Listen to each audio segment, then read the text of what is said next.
Ayos pa rin natin yun. With family and friends. Yes. True love. True love. Hello mga kapuso, this is Ashley Sarmiento. And this is Marco Massa. And this is Olive May. And this is John Clifford. And this is Sean Lucas. And this is Bryce Eusebio. And this is... Chaotic! Wala, parang based on sa video naman ng chaotic no namin eh. So yun, masaya lang. Good chaos. Pala next.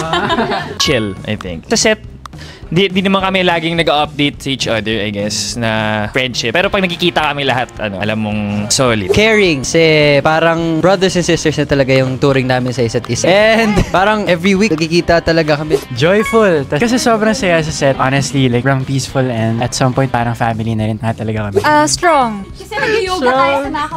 Hindi kasi yung bond natin very strong. Family. Yeah. Kasi, siyempre, dito sa Maka, family na kami, diba? Sabi ni Bryce, parang brothers, sisters. May iba dyan, lovers. Wow! Si Sean na dyan. Tutunan ng mga tao sa Maka. Siguro, everyone goes through something. Hindi mo alam yung kwento ng bawat tao. May mga pinagdadaanan. You never know what people are going through and you just have to be understanding and to be kind to people.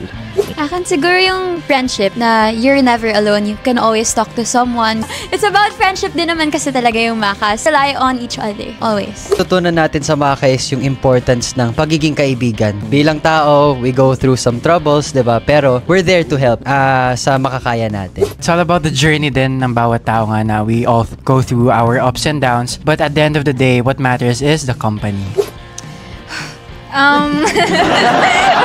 Wait lang. Yung sabi ni Ash na you were never alone kasi may families naman tayo, may friends tayo. Like kahit may mga challenges tayo and mga misunderstandings, at the end of the day, maayos pa rin natin yun. With family and friends. Yes. True love. True love. Life will never be perfect talaga. Madami talagang ups and downs and we have to accept it. Minsan wala na tayong magagawa pero as long as nandyan yung mga kaibigan natin, family natin, makakaya din natin ang lahat. Ay, maganda yun! Makakaya din natin ang lahat. Please watch Maka, guys! That's Saturday, 4:45 p.m. Siyempre, Maka Wild Dares. Every Monday and Wednesday. Anong oras? 6 p.m. Please follow GMA Integrated News on all social media platforms.